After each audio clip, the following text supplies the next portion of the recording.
Bom, gente, eu quero compartilhar com vocês aqui presentes, vocês aí de casa. Uma das funções da igreja, ela exerce muitas funções, é verdade. Mas uma das funções da igreja é buscar instruir as pessoas a estabelecer um relacionamento sadio para com Deus. E como é que nós fazemos isso e a partir de que isso acontece? Instruindo essas pessoas através da palavra de Deus, para que elas consigam entender e ir amadurecendo. O relacionamento de Deus ou com Deus, ele é crescente. O relacionamento com Deus é aquilo que vai, é aquele relacionamento que ele vai evoluindo gradativamente. E quanto mais entendimento nós venhamos ter de como as coisas funcionam para ele, mais fácil fica a nossa vida e as nossas decisões. A maioria dos problemas que temos no relacionamento divino, aliás, em todos os relacionamentos, seja ele interpessoal, é o conflito de interesses. É quando aquilo que interessa a outra parte não me é tão interessante, não me é tão conveniente. Quando alguma coisa é altamente conveniente para minha esposa, mas também me traz um nível de conveniência, de satisfação, de retorno, é fácil associar e encaixar os dentes dessa engrenagem. Mas quando os interesses dela sobrepõem os meus interesses, nós vamos viver então um conflito de interesses. E provavelmente então vamos ter uma discussão, vamos ter um desequilíbrio, vamos ter um nível de estresse. O relacionamento com Deus também não é diferente. Todas as vezes que o que Deus orienta, ou todas as vezes que eu tenho que fazer algo que vai levar interesse ou vantagens para Deus e não para mim, eu também começo a ter problema de praticar esse tipo de procedimento, seja ele no âmbito financeiro, seja ele no âmbito emocional, onde for. Se eu sentir que vou levar a algum nível de prejuízo, automaticamente eu vou me fechar para essa possibilidade. E aí nós vamos acabar obtendo problemas no nosso relacionamento. Muitas pessoas convivem em seu relacionamento com Deus e enfrentam muita diversidade durante longos tempos, caminhando ao lado do Senhor e não alcançando resultados. E muitas vezes, quando nós vamos olhar para isso, o que nós descobrimos é que essas pessoas sequer foram capazes de descobrir o que Deus ama. E se descobriram o que Deus ama, muitas vezes não conseguiram amar.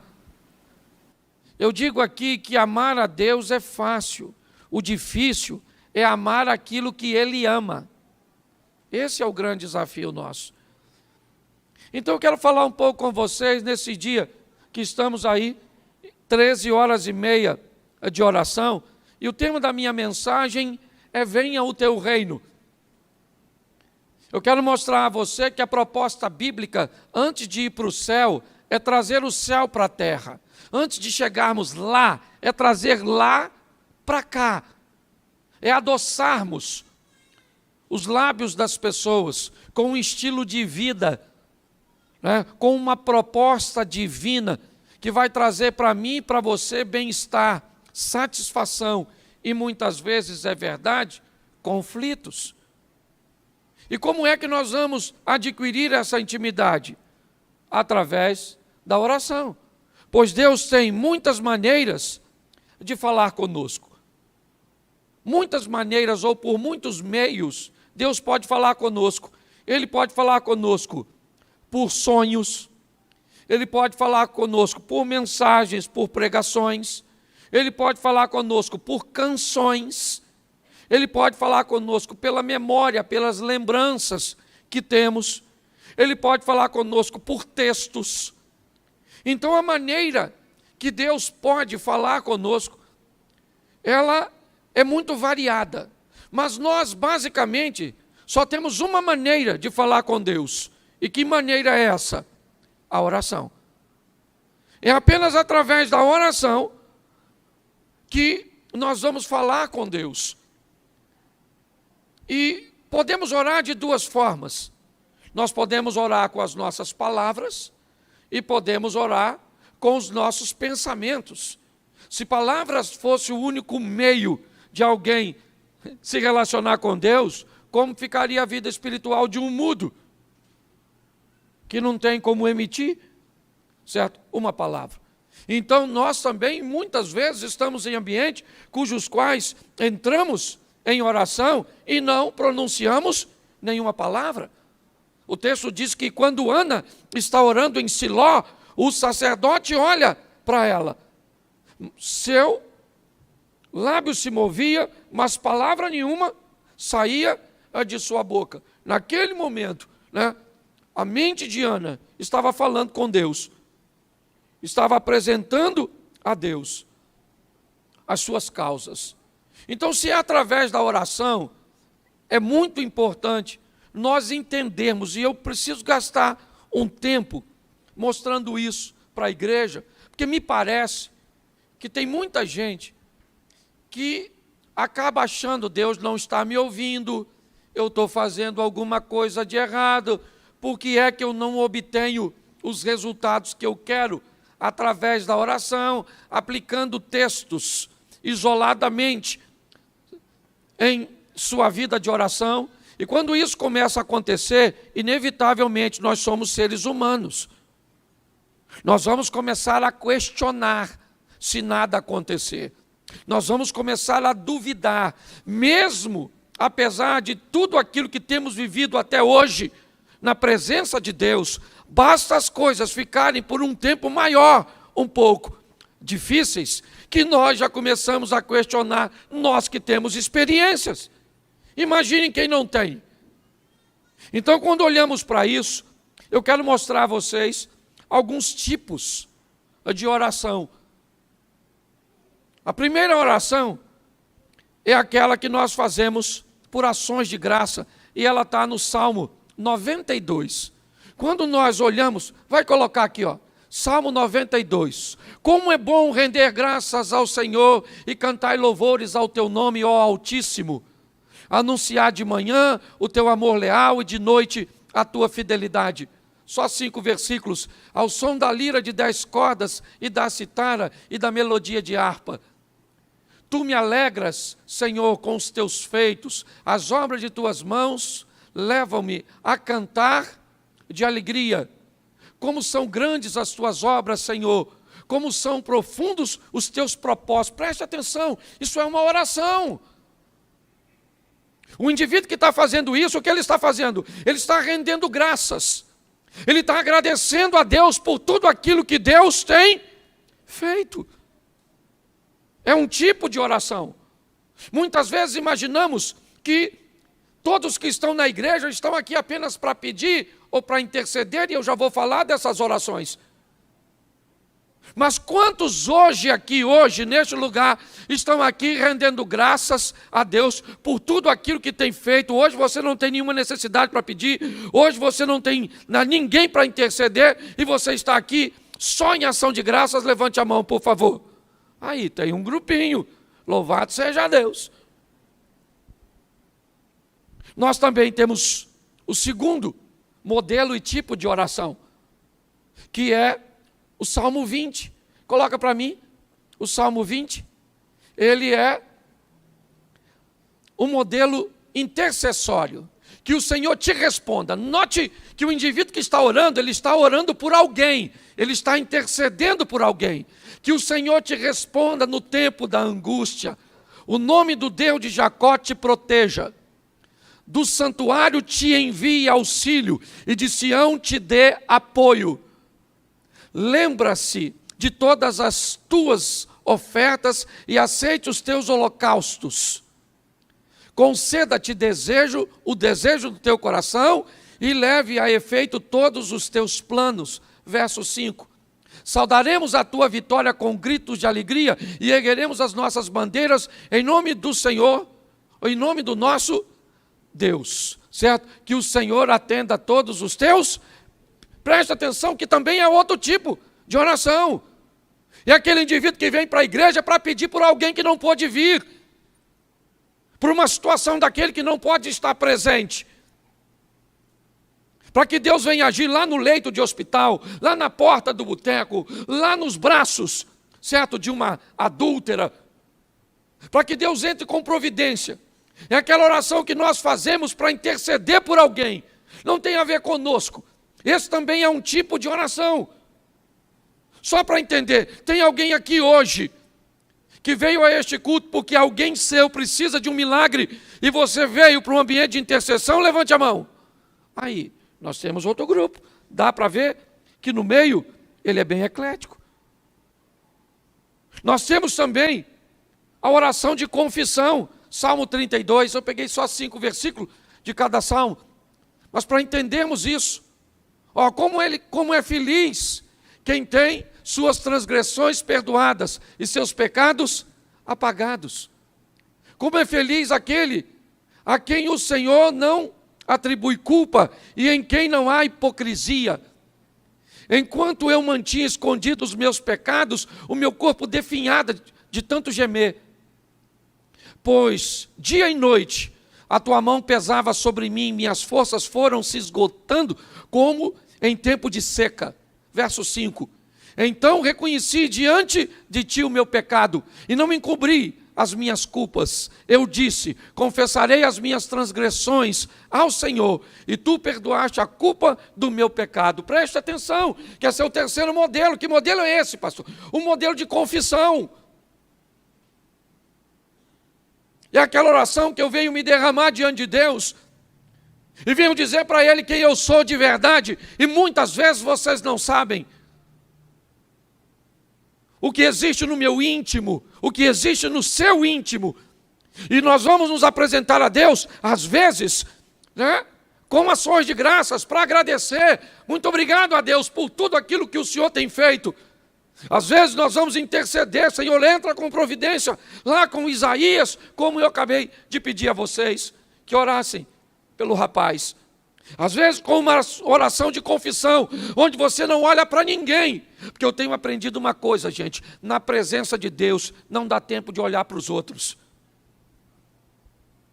Quando você vê alguém olhando o defeito do outro, sabe que ele está na presença de qualquer um, menos de Deus. Porque quando Isaías entra na presença de Deus, sabe o que ele diz? Ai de mim, que sou um homem de lábios impuros e habito no meio de um povo de impuros lábios.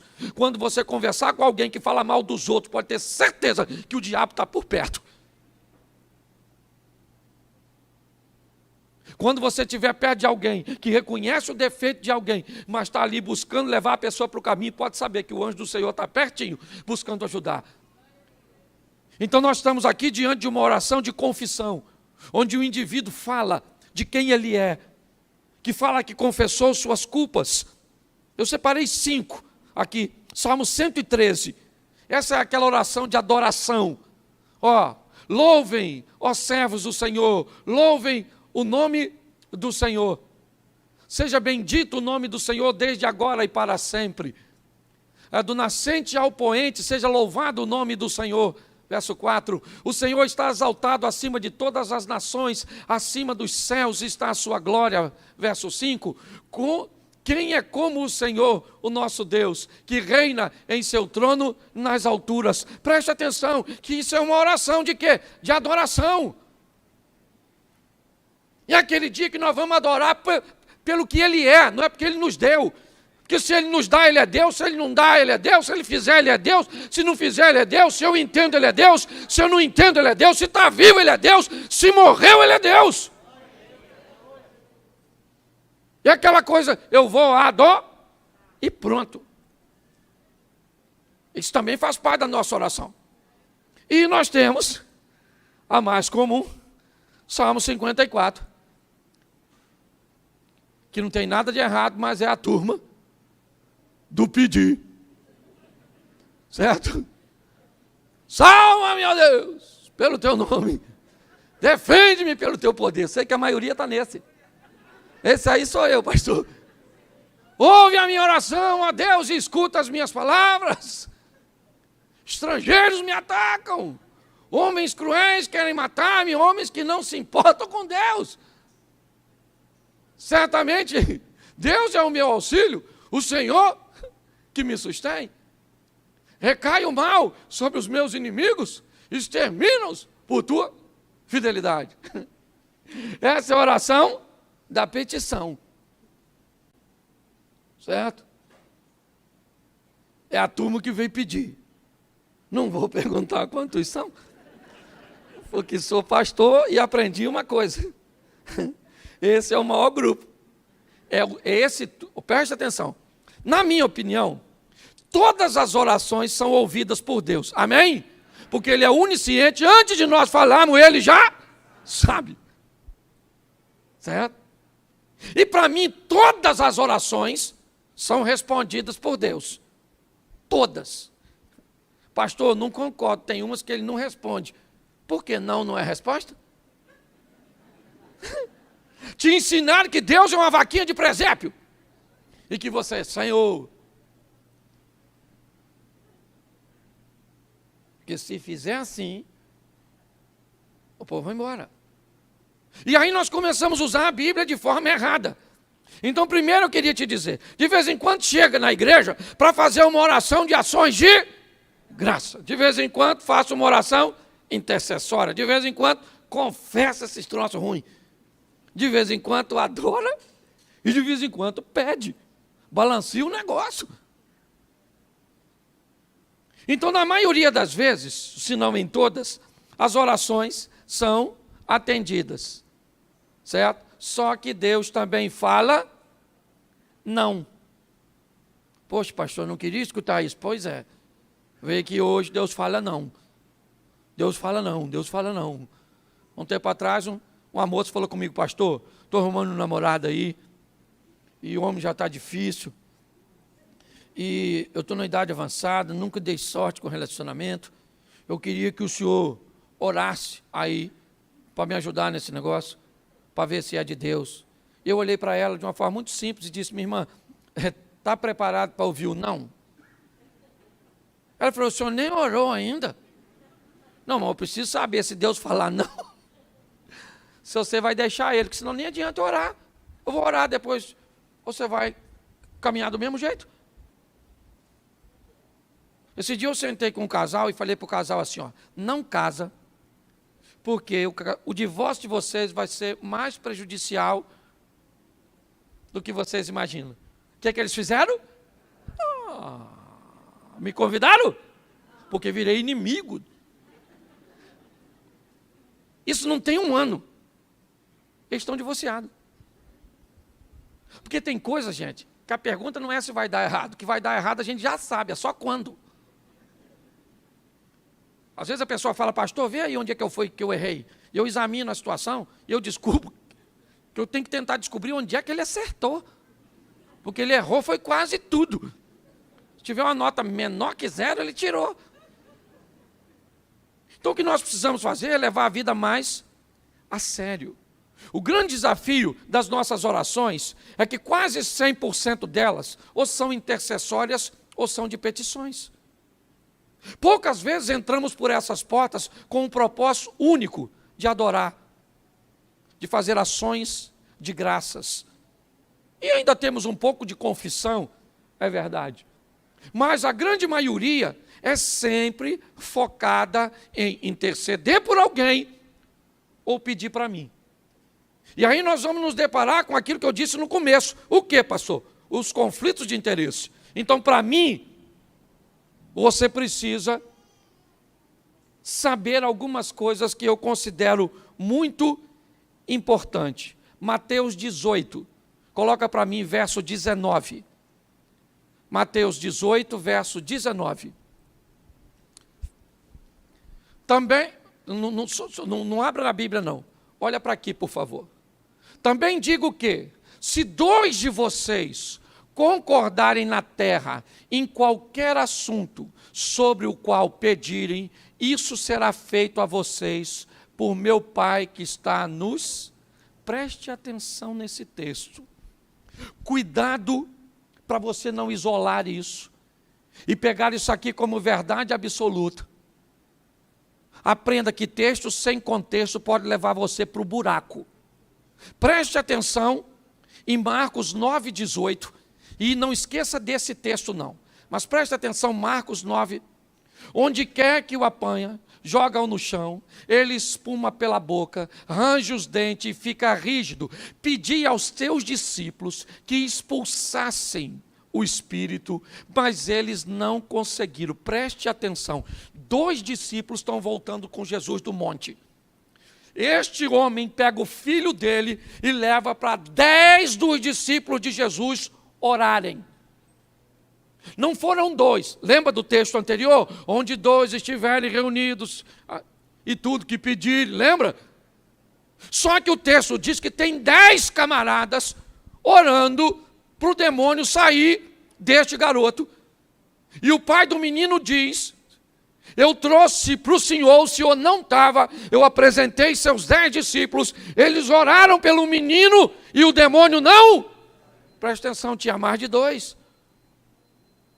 E aí Jesus explica algo que os discípulos não tinham ainda sensibilidade para entender. Muito mais do que poder de oratória, nós precisamos ter a sensibilidade para fazer a leitura espiritual do momento. Não é volume de voz, gente. Vamos gritar que o demônio sai. Vamos gritar que a bênção acontece. Aliás, eu nunca vi, eu vou dizer nunca, raras vezes, alguém gritando em oração na Bíblia. Pelo menos o texto nos dá a entender que não precisava. Sai. Entendeu? Às vezes é só questão de autoridade. Quantas vezes a senhora, às vezes, grita com o seu filho para tomar banho durante o dia? Ah, toma banho, garoto! Ah, toma banho! E o menino não vai. Aí quem é que chega de noite? O pai diz: garoto, vai tomar banho agora. Ele nem gritou. Certo? Pelo menos os homens de antigamente. Os homens de hoje, o filho fala: vai tomar banho, senhor. Né? Mas a turma mais velha sabe que o negócio é diferente. Então preste atenção. Eu preciso que vocês entendam. Eu já cansei de ver gente, reúne o povo e diz assim: vamos orar, porque o que nós pedimos agora aqui, onde 2 ou mais estiverem reunidos, vai devagar, santo varão. Fale com o Eterno primeiro. Senhor, é isso mesmo? Não é? Como é que funcionam as coisas? Que senão você começa a ter o procedimento errado e pedir aquilo que nunca vai acontecer. Nós temos que ter maturidade para entendermos isso. Posso ouvir um amém? Porque Tiago capítulo 4, verso 3 diz, Tiago 4, 3, quando pedem, não recebem, pois pedem por motivos para gastarem seus... Presta atenção. Esse texto diz que pessoas pedem, mas a motivação, ela é errada. E Deus é um Deus que sonda o coração, não o que você está falando. O que move Deus é um coração contrito, um coração quebrantado. E que me parece esse texto aqui, ele quer dizer simplesmente o seguinte: quando você for pedir alguma coisa ou fazer alguma coisa, faça uma observação simples. Veja quanta vantagem o que você pede vai gerar para você. Veja quanta vantagem o que você pede vai gerar para o ambiente coletivo. Veja quanta vantagem o que você pede vai levar de benefício para o reino de Deus. Quando formos fazer qualquer coisa, olhe o que as outras pessoas vão ganhar com aquilo. Porque se tiver apenas a ver com a minha vantagem, com a sua vantagem, é um pedido egoísta. A probabilidade de você levar um não é muito grande. Se você observar direitinho, as pessoas que estão bilionárias criaram coisas para facilitar a vida de outras pessoas. É assim que funciona. Quando nós olhamos para esse texto, o que a Bíblia está dizendo é que tem pessoas que não alcançam, por quê? Por causa da motivação errada. E aí elas começam a não receber. E isso me parece que tem a ver com maturidade. E ninguém melhor na Bíblia para explicar isso do que Jó. Capítulo 2, verso 10 de Jó, é um dos textos mais expressivos da Bíblia, com certeza. Capítulo 2, verso 10, isso, obrigado. E ele respondeu: você fala como uma insensata. Aceitaremos o bem dado por Deus e não o mal? Preste atenção o que Jó está dizendo. Jó está falando com a esposa dele, que não consegue entender tudo aquilo. Se tinha alguém que sabia quem Jó era a mulher dele. Ô gente, um indivíduo que vive nessa terra e o diabo passa perto de Deus e Deus chama o diabo para usar um mortal como exemplo. Tem gente que acha até que Jó não existiu, que é uma alegoria. Eu imagino a mulher desse cara. Ela olha para Jó no seu sofrimento e diz: eu não estou entendendo, filho. O seu sofrimento, ele me machuca demais. É melhor você morrer, Jó. Sabe? Porque eu não posso fazer nada por você. Não acuse essa mulher, não. Ela é parceira. Os filhos morreram, a mulher está lá.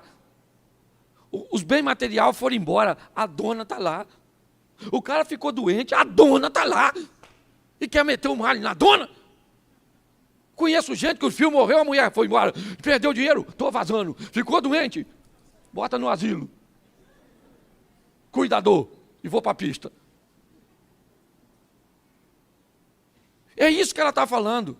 E Jó diz assim: minha querida, receberíamos o bem de Deus e não receberíamos o mal, ainda que em Deus não há mal. Deus não tenta ninguém, nem pode ser tentado, mas o Satanás recebe autorização para mexer na vida da gente. Aí eu pergunto a você, olhe bem, se essa não é uma grande lição. O que Jó está dizendo é o seguinte, para mim e para você: aprenda a viver com o sim de Deus e com o não de Deus. Só que nos ensinaram erroneamente que nós só íamos receber sim. Então preparei uns textos aqui para vocês e para mim também, que estou pregando para mim. 1 Samuel, capítulo 16, verso de número 1. 1 Samuel 16, 1. O Senhor disse a Samuel: o quê? Até quando você irá se entristecer por causa de... eu rejeitei como rei Israel. Enche um chifre com óleo e vá a Belém. Eu enviarei a Jessé, escolhi um de seus filhos para fazê-lo rei. Preste atenção. Sabe quem é esse cara? Samuel. Sabe quem é Samuel? Nada mais, nada menos que um juiz, um sacerdote e um profeta. Esse cara só perde em títulos para Jesus, que além dos 3 que eu citei, também é rei, e Samuel não foi. Pensa num cara que tinha intimidade com Deus e era desde garotinho na casa do Eli. Lembra? O cara que cuidou dele e caiu da cadeira para trás, quebrou o pescoço? O Elisão, lembra dele? Pois é. Samuca falava com Deus desde novo. Um menino extraordinário. E um dia ele está lá orando. Uma oração intercessória. Senhor, abençoa o Saul. Saul é maneiro. É o primeiro rei. Vacilou, mas perdoa. E o que Deus falou? Para o juiz, sacerdote, profeta, gente boa. Até quando, Samuel? Vai ficar me enchendo a paciência com esse assunto. Eu já falei que não quero Saulzinho. Entendeu? Saul caiu, mano. Entendeu? Sabe? Já era o Saul. Enche o teu vasinho de azeite, desce a Belém, porque já escolhi até outro rei para botar no lugar dele. O que é isso? É Deus falando não para um profeta. Se ele falou não para um profeta, não vai falar para mim nem para você? Se você não sabe se relacionar com Deus, vai embora. Mas tem que aprender a ouvir não. Porque o não de Deus é para o nosso. Isso aí. Então, Deus gostava do Samuel? Samuel estava em pecado? Fez alguma besteira? Não. Mas Deus disse não. Então, quando você for orar, veja se Deus vai falar não, não, não e não. Quer que eu desenhe? Não. Você quer mais exemplo? Separei 3. 2 Samuel, capítulo 12, verso 15 e verso 18 depois. 2 Samuel 15, verso 18. Isso.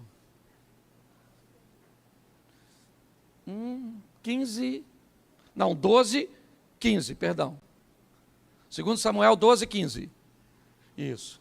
Depois que Natã foi para sua casa, o Senhor fez adoecer o filho que a mulher de Urias dera a Davi. Verso 18. Mas deixa o 16, porque vai. E Davi implorou a Deus em favor da criança. Verso 18. Isso. 7 dias depois a criança morreu. Gente, pensa num cara extraordinário. O nome dele, Davi. Certo? Um grande homem, um rei extraordinário, um homem segundo o coração de Deus. O filho do Davi fica doente e o Davi vai para onde? Se tinha um cara que conhecia o endereço de Deus, esse cara era Davi.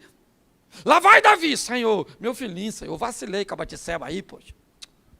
Peguei mesmo ela aí, e veio esse menino aí, poxa. Tramei lá para matar Urias. Uns deslizinhos assim. Pô, Senhor, deixa o menino vivo. Menino, Senhor, menino vivo.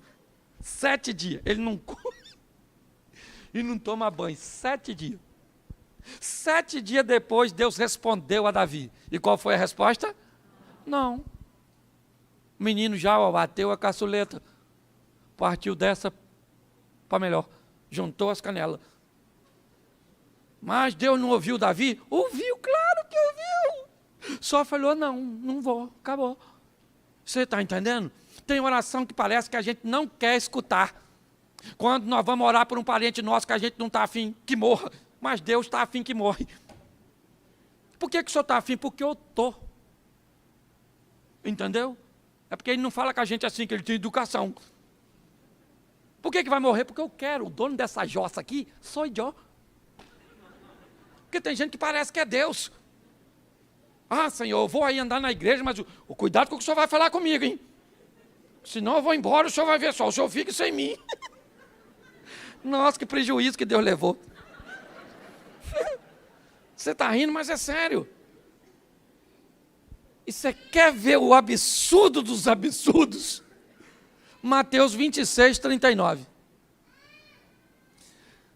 Mateus 26, 39.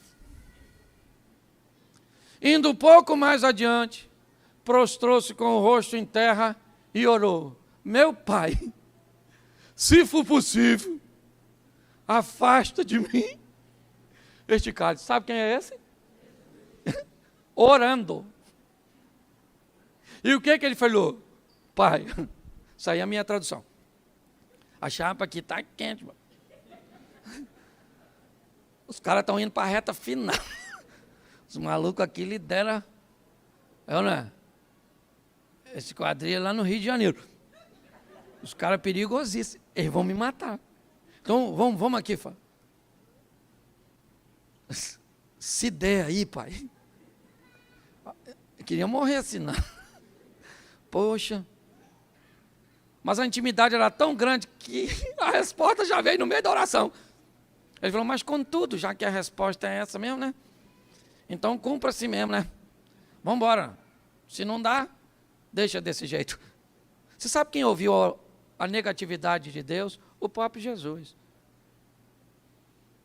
Então, gente, nós temos que ter maturidade. Agora, pastor, o que o senhor está dizendo? Eu estou dizendo que foi a única vez que Jesus ouviu não.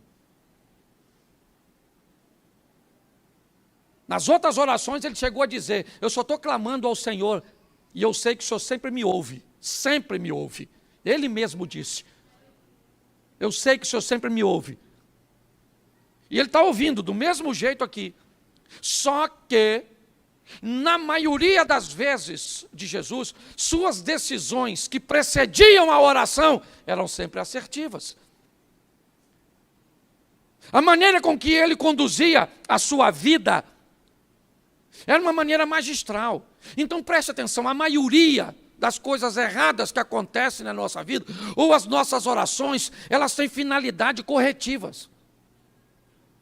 Elas parecem que entram em cena, não para me promover, não para me elevar, mas para que eu corrija erros que eu cometi anteriormente.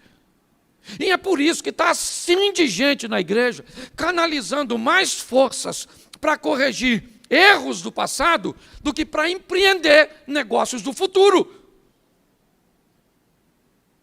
Me parece que é isso que está acontecendo. Porque Jesus é um exemplo de que Deus pode dizer não, sim. Davi é um exemplo de que Deus pode dizer não, sim. Samuel é um exemplo. Mas pega a história dos caras. Os caras são vencedores. Mas, em algum momento, tanto Samuel quanto Davi se equivocam. Jesus não, é um plano divino. O que ele está mostrando aqui é a natureza humana. É o que é seu corpo tentando fugir da dor, da morte. Esse texto humaniza de uma forma sensacional ele. Muitas pessoas não oram porque têm medo da resposta. Então, querido, nunca deixe de orar. Nunca. 1 Tessalonicenses 5. Certo? Orai sem, nunca deixe de orar. Porém, nunca se esqueça de com quem você está falando. Nunca se esqueça. Sempre vai prevalecer a vontade dele. Eu poderia ficar aqui hoje e usar um culto de domingo só para orações como essas duas que eu vou usar como exemplo agora. As mulheres de Atos 12:12, coloca aí, rapidinho. Isso. Percebendo isso, ele se dirigiu à casa de Maria, mãe de João, também chamado Marcos, onde muita gente havia se reunido e estava orando. Preste atenção. Esse é o momento que Pedro é solto. Herodes havia mandado prender a Pedro. Depois de matar Tiago a espada, aquilo agradou. Pedro está preso. Seus recursos não tem como tirá-lo dali. E o que tem? Gente orando na casa de Maria, mãe de João Marcos. E é para lá que Pedro vai. Depois que é liberto. O que é isso? Uma oração que entrou na presença de Deus e Deus ouviu positivamente. Mas qual é a diferença das outras três, pastor? Eram petições do mesmo jeito, de gente que Deus amava, mas estavam pedindo coisas que não estavam no plano de Deus. Esse é o grande desafio nosso. Antes de pedir alguma coisa, descubra se qual é o grau do que eu estou pedindo que interessa para Deus. E você vai ver que as coisas vão ficar muito mais fáceis. Gente, muito mais fáceis. Coloca isso na sua vida. Para de ser imediatista. Para de querer as coisas instantâneas. Minha mulher convive comigo, sabe, eu sou extremamente moroso, demorado. Às vezes as pessoas gostariam que eu fosse mais acelerado, que eu fizesse mais coisas. Agora pega os últimos 10 anos da minha vida e vê tudo que eu construí, fiz, como as coisas acontecem, quantas vezes eu levei um não de Deus. Porque antes de te buscar fazer alguma coisa, veja se o que você quer fazer está alinhado com o que Deus quer para você. Pare de usar os outros como medida. O carro dos outros não é para você, a vida dos outros não é para você, certo? A posição do outro não é para você. Quando eu era garoto ali na Praça da Mantiqueira, eu morava ali, lá em frente onde tem aquelas mesas de ping-pong, onde minha tia que me criou estava ali. E eu estudava no Monteiro Lobato. E a rodoviária era bem cá na frente, onde estão fazendo aquela lanchonete nova. E quando eu saía do colégio, quase todos os dias, que um ônibus estava saindo, Eu saía correndo com o ônibus para chegar em casa primeiro que ele. Agarrava minha mochilinha aqui, meu filho. E o ônibus ia, eu partia. Partia em quantas vezes eu ganhei do ônibus? Quantas vezes o ônibus ganhou de mim? E se você perguntar ao motorista, ele nem sabia que eu existo. Porque a competição estava apenas na minha cabeça. Aí a senhora compete com a mulher da sua família que emagreceu e a senhora ganhou os pesos que ela perdeu. Você já viu gente competitiva que usa os outros como medida? Para com isso. Descubra, sabe? Descubra. Eu gosto, né? Ezequias e Isaías. Uma oração no Velho Testamento. Senaqueribe cercou tudo, não tem rota de fuga. Os dois camaradas clamam a Deus: Senhor, olha aí o que está acontecendo. Deus envia recursos, os céus se abrem, a batalha ganha. Por quê? Porque Deus estava no negócio.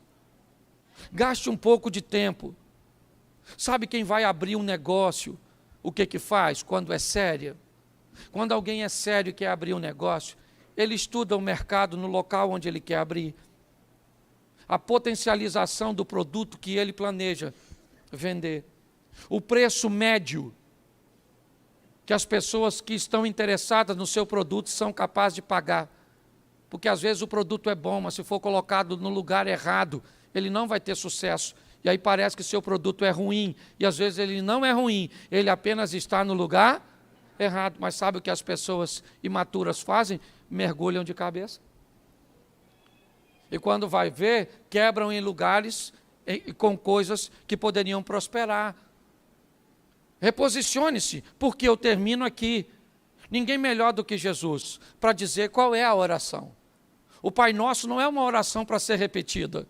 Ele é uma oração para ser implantada na vida.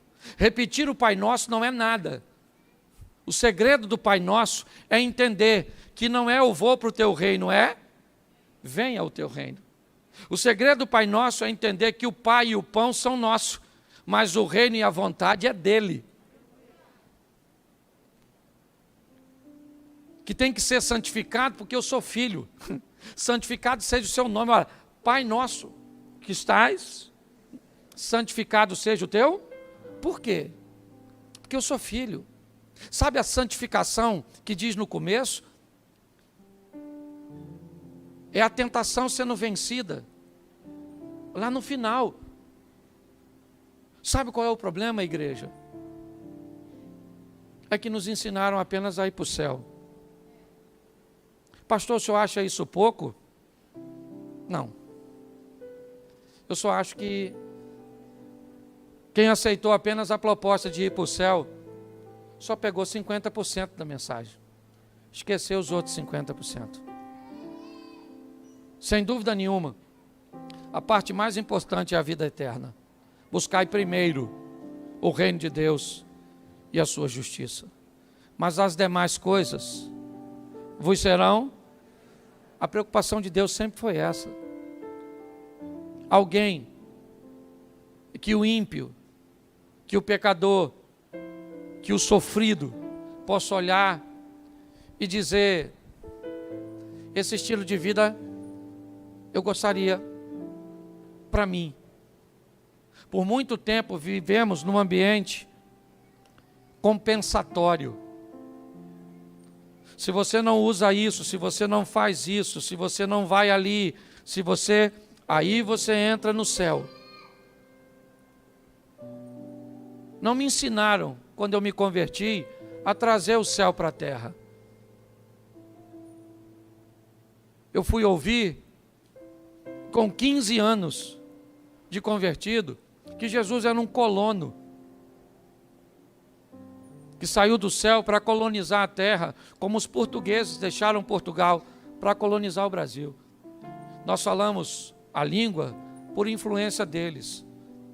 Nossa arquitetura, ou a maior parte da nossa arquitetura no Brasil, tem influência deles. Costumes. Hoje vivemos aqui a influência de um colono que chegou aqui há tantos anos atrás. O que a Bíblia está dizendo é: Cristo deixou os céus para colonizar a terra, para trazer a cultura dos céus para nós. Aprenda a lidar com esse relacionamento e você vai melhorar seu casamento, você vai melhorar seus negócios, você vai melhorar sua vida com Deus.